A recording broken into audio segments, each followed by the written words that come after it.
Well, hey everyone. Good afternoon. It is John C. Morley here, serial entrepreneur. Great to be with you on this wonderful Sunday, February 2nd, 2025. Great to have you with me. Our master topic for the week, by the way, which kicked off just yesterday, breaking past limitations and stepping into confidence. I think that's one of the reasons that many people don't achieve the success they've been hoping for because they get hindered by limitations that they put there by themselves. Well, why don't you, ladies and gentlemen, go grab yourself something delicious from either the kitchen or, get some water, get something sweet, get something healthy, whatever you want. Go grab that and head on back to our show to check out BelieveMeAchieve.com for more of my amazing, inspiring creations.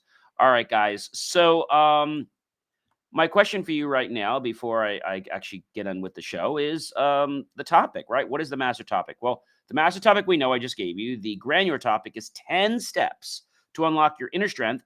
We are, ladies and gentlemen, yes, we are on series 4, show 6, episode number 2. And welcome.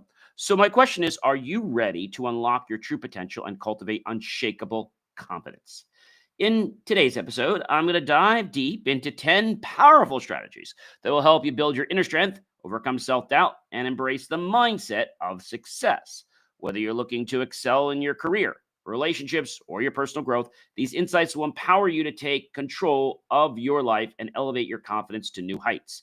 I am John C. Morley, serial entrepreneur, podcast coach, and host, and I'm excited to guide you through these transformative practices. So, without any further ado, let's get started and create that confidence that'll make you unstoppable and a powerful version of you. All right, number 1, understanding inner confidence. Now, this is something that a lot of people get tripped up by because, they figure that they can't be confident because they've never been confident before. Inner confidence is the foundation of self belief. Everything we do is about belief. We've said this before, right? It's not about external validation or perfection. It's about trusting yourself and your abilities. By understanding that confidence starts from within, you can begin to cultivate a deep belief in your own strength and capacity to handle whatever life throws at you. It's about embracing who you are and knowing that you have the power to create the life you desire. Number 2, self acceptance. True confidence begins with accepting yourself fully, flaws and all. When you learn to love and appreciate yourself for who you are, you stop seeking approval from others. Self acceptance is the key to inner peace, allowing you to move forward with confidence, knowing that you are enough just as you truly are. But some people, like I said, get a little bit confused with that. So let's go ahead and move on with the next point. Number 3, overcoming self doubt. This is a real biggie. All right. Self doubt can be a major barrier to your success. To overcome it, you must confront the negative thoughts and limiting beliefs that hold you back.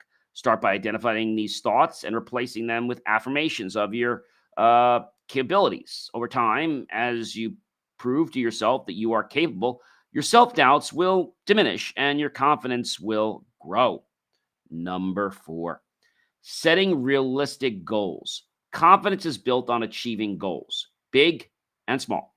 By setting realistic, achievable goals or promises, you create a sense of accomplishment and momentum.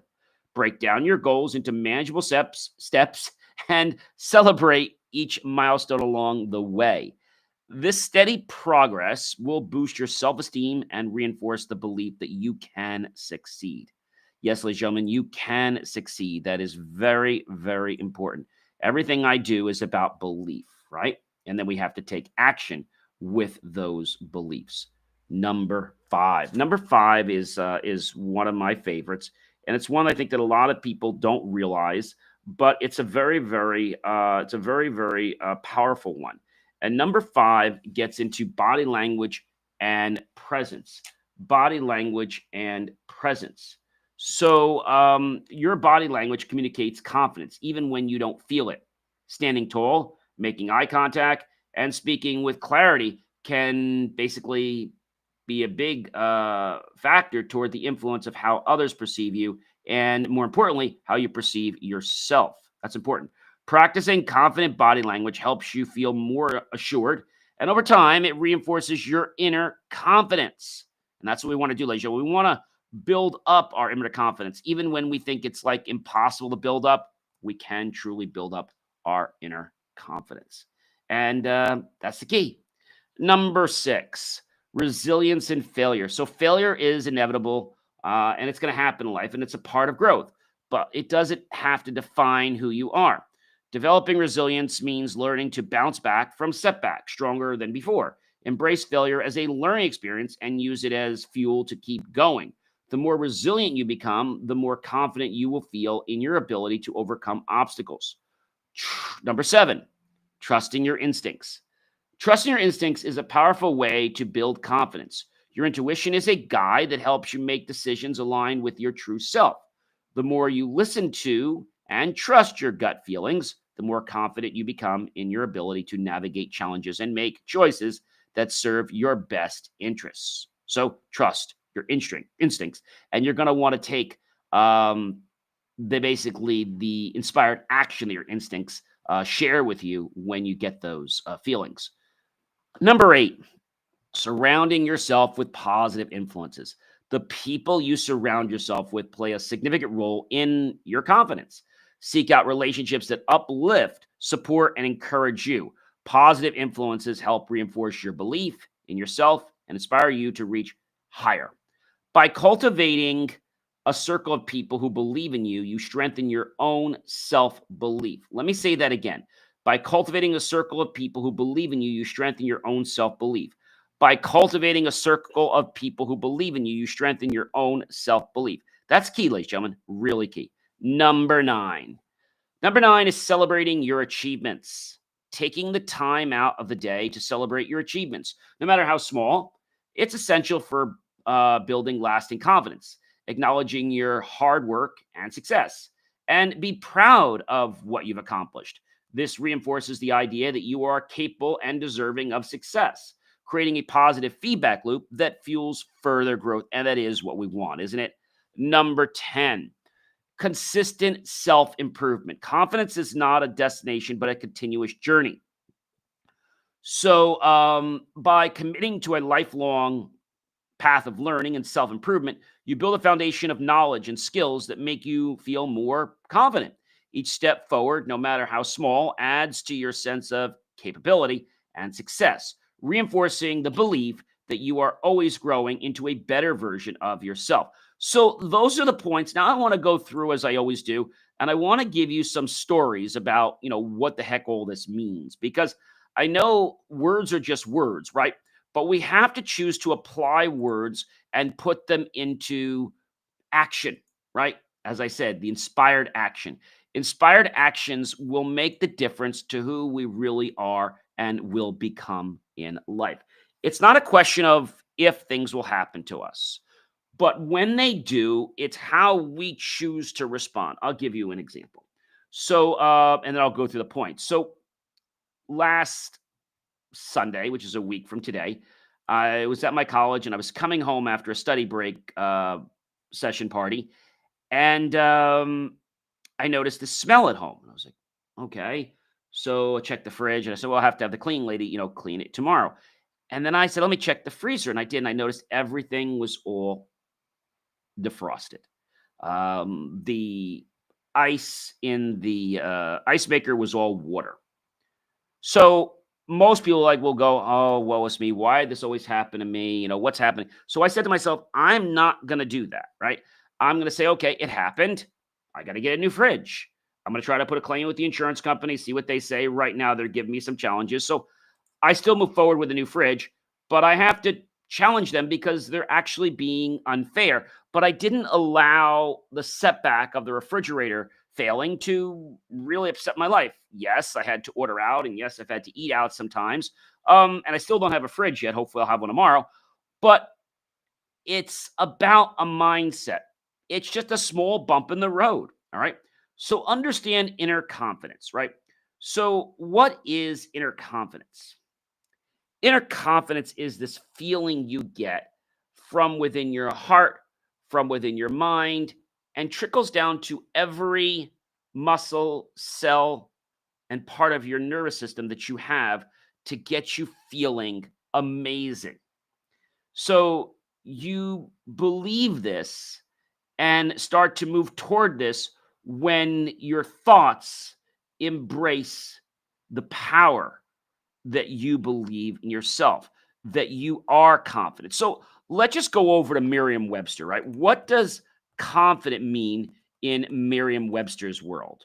So we're going to go right over to their dictionary for this. So, according to Merriam Webster, confident is an adjective, full of conviction, certain, having or showing assurance or self reliance. So now you might ask me, okay, John, that's like a definition of another word. Assurance as a noun, the state of being assured, again, being certain. Um, Basically, easy freedom from doubt. Okay, uncertain. I'm secure with who I am and what I believe. That is really true. And I encourage you to start adapting that mindset right away.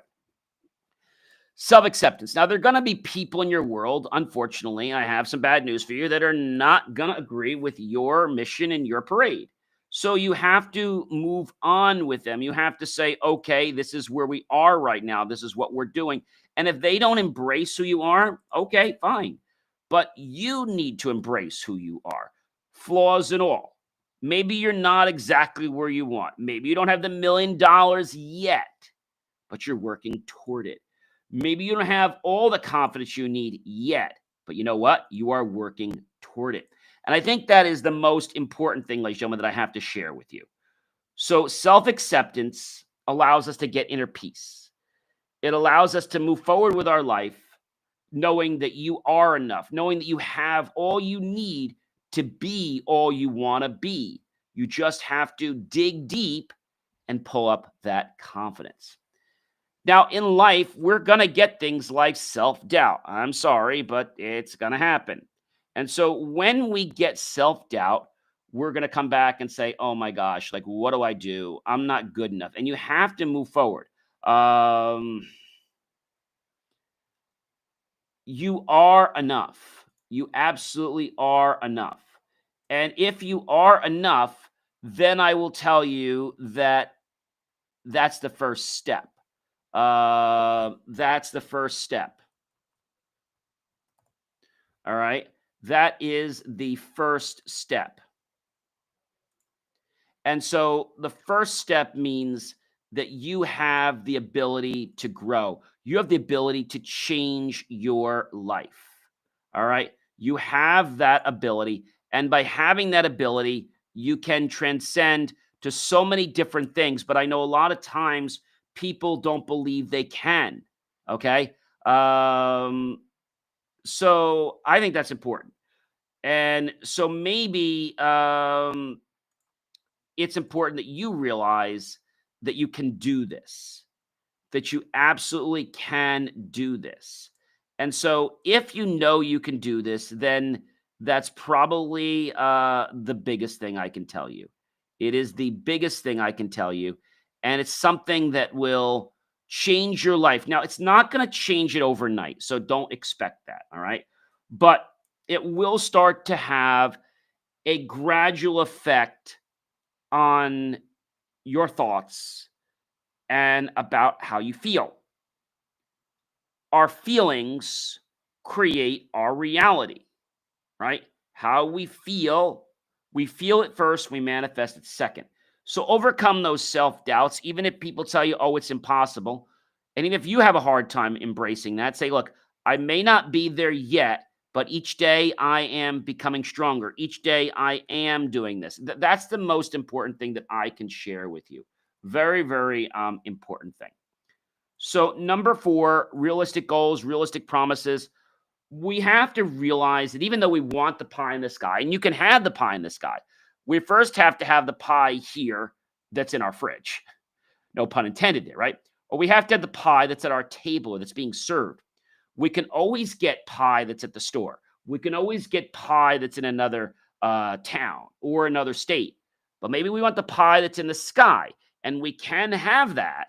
But we first have to be satisfied with the pie that we have and then move forward to get the pie that is in the sky.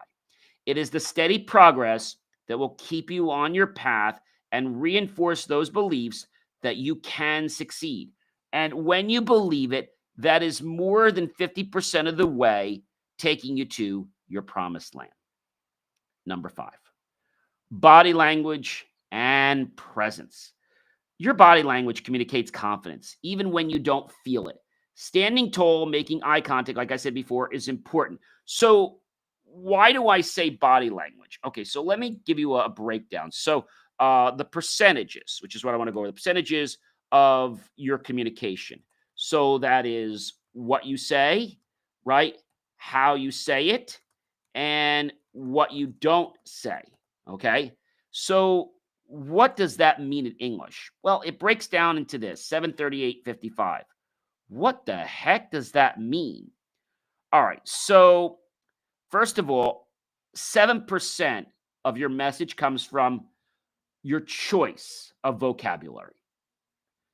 38% of your meaning comes from the inflection, how you say something. And 55% comes from your non-verbal communication, what you don't say. 73855. That's the rule. And we have to give credit to the person that came up with this. It's the Maharabian rule. It's a 73855. And that is the key, ladies and gentlemen. That is really the big key.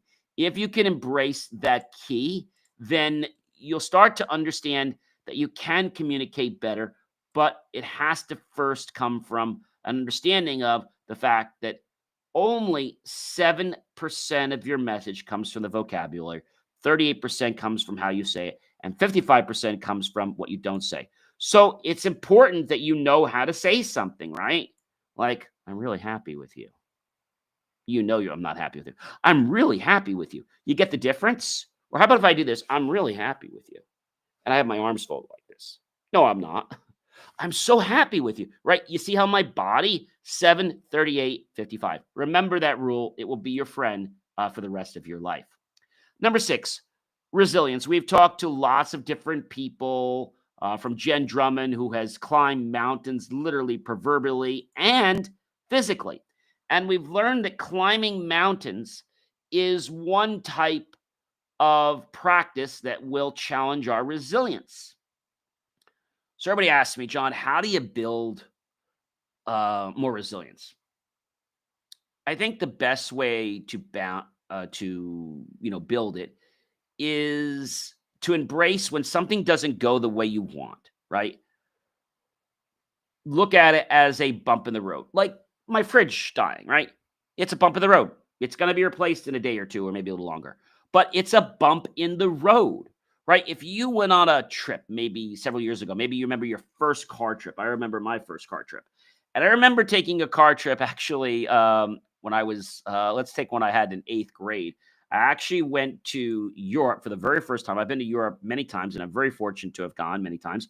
The first time I went was actually with my mom's mother and father and my cousin Elisa. And so we went off to Italy because we had relatives there. And I remember my grandfather, he rented this car. It was called a Fiat. Now, there were 4 of us. Now, I don't know about you, but getting in a Fiat is not the most comfortable car. And so there's not a lot of room. You have the driver, you have my grandmother that sat up front, and Lisa and I that sat in the back. And the seats were very, very small.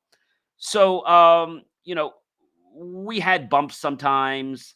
And, we would always say, Grandpa, what are you doing? And he would always say, oh, be quiet. Or he'd always say this phrase. And I still remember to this day, you have to stop a little bit. And so his way of, when he said stop a little bit, that was his polite way of saying be quiet. He never would say shut up. He would say, you have to like stop a little bit. And stop a little bit is just his polite way of telling you to like kind of stop talking. And we're like, Grandpa, these roads are so bumpy. Yeah, you guys need to stop a little bit. And so we're just like, but like we were going up a mountain for like, I think there's a mountain we were going up to Jadajiciclo, which is where one of my grandparents, family lived, where he came from. And so when we went up there, this road was so bumpy. It was probably the bumpiest road I've ever been on in my life. It even out towers any bumpy road I've ever been on in the United States or anywhere else in Canada, etc. Europe's roads in Italy were terrible. And so the resilience. We bounced back. We had a great trip. But I don't think about the bump. I don't remember the bump anymore. It's just something in the past. It's like such a distant memory. I can barely see or sense the scene in black or white. That's how removed it is. I have more of a remembrance of him telling us to stop a little bit, or a remembrance of getting in the Fiat. And I think the color of the Fiat, I think it was a red car, if I remember right. So it was interesting. And then I still remember this other point, which is kind of funny. He goes, I want to stay in a Jeep motel. So my cousin and I, we're just like, you want to stay in a cheap motel? No, a Jeep motel. And we first thought, he meant a cheap, like a cheap. No, it's a Jeep, a Jeep motel. And they were interesting. They were nice. But it was funny how we had that little connection. So getting on to the next point, which I think is really important, is number 7. You've got to trust your instincts. When everyone else around tells you no and your instincts tell you something else, trust your instincts. There's a reason why your instincts are coming forward and saying, hey, this is what you got to do, right? We get these feelings, and these feelings will hopefully propel us forward to take that inspired action. No successful person has ever got where they are or were from our inventors like Edison and Ford, etc., from just staying there, because many people would tell them that you're never going to go anywhere. Did you know that many people told Edison he would never be successful with the bulb? And, he had a lot of failures, right? So he tried 10,000 times. But what he said is, I didn't find 10,000, didn't try 10,000 times. I found 999, basically 999 thousand ways that it would not work. Okay. So 999,000 ways it would not work before he found the 10,000 way. People told him that he was wasting his time. His faith and confidence were sometimes on the verge of being gone, but he succeeded many times. The fruit and labor were his pride. And he had a testament to that by getting 1,093 patents, including the bulb, the phonograph, the motion picture camera, the printing telegraph apparatus, typewriting machines, telephones, and many of the things that we cannot live without today. If it wasn't for him and other great people in history, we wouldn't have electricity, running water, cars, TV, computers, and all the other things that we attribute so much in life. I think that is a very important thing. And if you understand that he took that inspired action, he took it. And by him taking that inspired action, we have the pleasure of benefiting from all his many engagements and experiments. Okay. Surround yourself with positive people.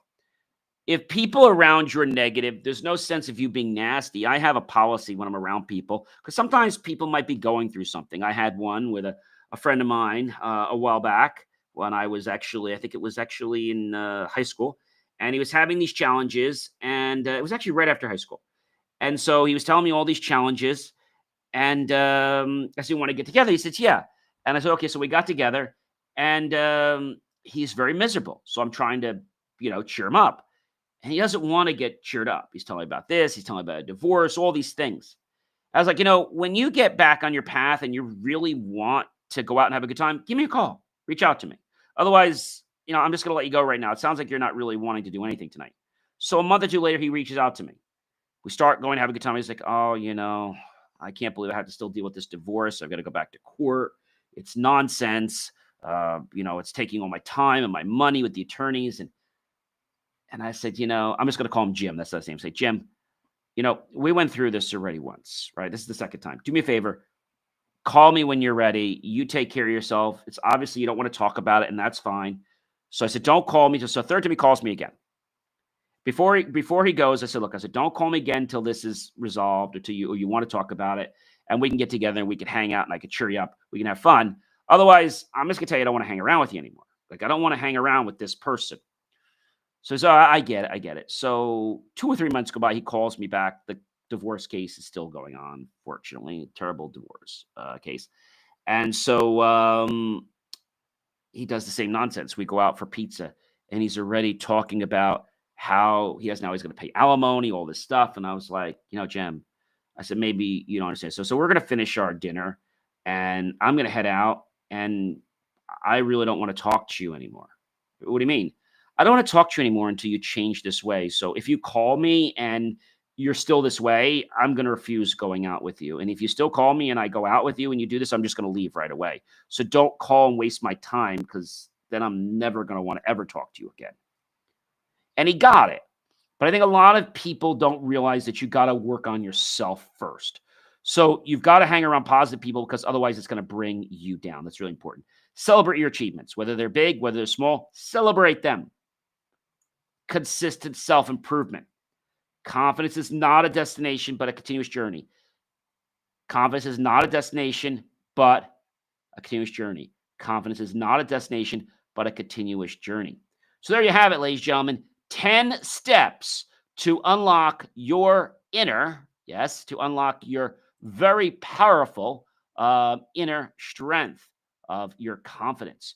So we have them right down the pike here. Which one is understanding inner confidence? We have self-acceptance, overcoming self-doubt, setting realistic goals or promises, body language and presence awareness, resilience in failure, trusting the instincts, surrounding yourself with positive influences, celebrating your achievements, and consistent self-improvement. And don't you dare let anyone else in your life tell you that you can't do or be something. They're not you, and they don't know you. So just remember, don't let them cloud your belief because you are more powerful than you think. Have yourself a great rest of your weekend and check out